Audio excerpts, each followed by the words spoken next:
بسم اللہ الرحمن الرحیم۔ شروع اللہ کے نام سے جو بڑا مہربان نہایت رحم والا ہے۔ نبی کریم صلی اللہ علیہ وآلہ وسلم نے فرمایا کہ اونٹ قیامت کے دن اپنے مالکوں کے پاس جنہوں نے ان کا حق زکوٰۃ نہ ادا کیا کہ اس سے زیادہ موٹے تازے ہو کر آئیں گے جیسے دنیا میں تھے، اور انہیں اپنے کھروں سے روندیں گے۔ بکریاں بھی اپنے ان مالکوں کے پاس جنہوں نے ان کے حق نہیں دیے تھے پہلے سے زیادہ موٹی تازی ہو کر آئیں گی اور انہیں اپنے کھروں سے روندیں گی اور اپنے سینگوں سے ماریں گی۔ رسول اللہ صلی اللہ علیہ وآلہ وسلم نے فرمایا کہ اس کا حق یہ بھی ہے کہ اسے پانی ہی پر یعنی جہاں وہ چراگاہ میں چر رہی ہوں دوہا جائے۔ آپ نے فرمایا کہ کوئی شخص قیامت کے دن اس طرح نہ آئے کہ وہ اپنی گردن پر ایک ایسی بکری اٹھائے ہوئے ہو جو چلا رہی ہو، اور وہ مجھ سے کہے کہ اے محمد صلی اللہ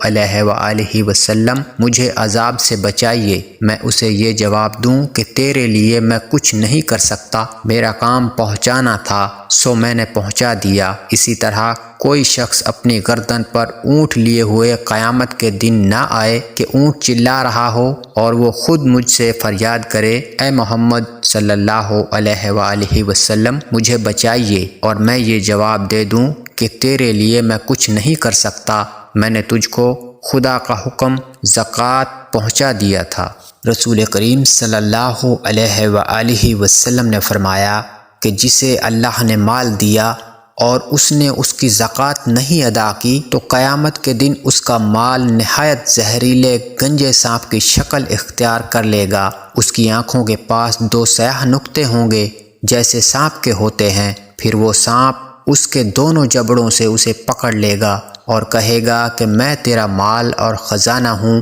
اس کے بعد آپ نے یہ آیت پڑھی، اور وہ لوگ یہ گمان نہ کریں کہ اللہ تعالیٰ نے انہیں جو کچھ اپنے فضل سے دیا ہے وہ اس پر بخل سے کام لیتے ہیں کہ ان کا مال ان کے لیے بہتر ہے، بلکہ وہ برا ہے۔ جس مال کے معاملہ میں انہوں نے بخل کیا ہے قیامت میں اس کا طوق بنا کر ان کی گردن میں ڈالا جائے گا۔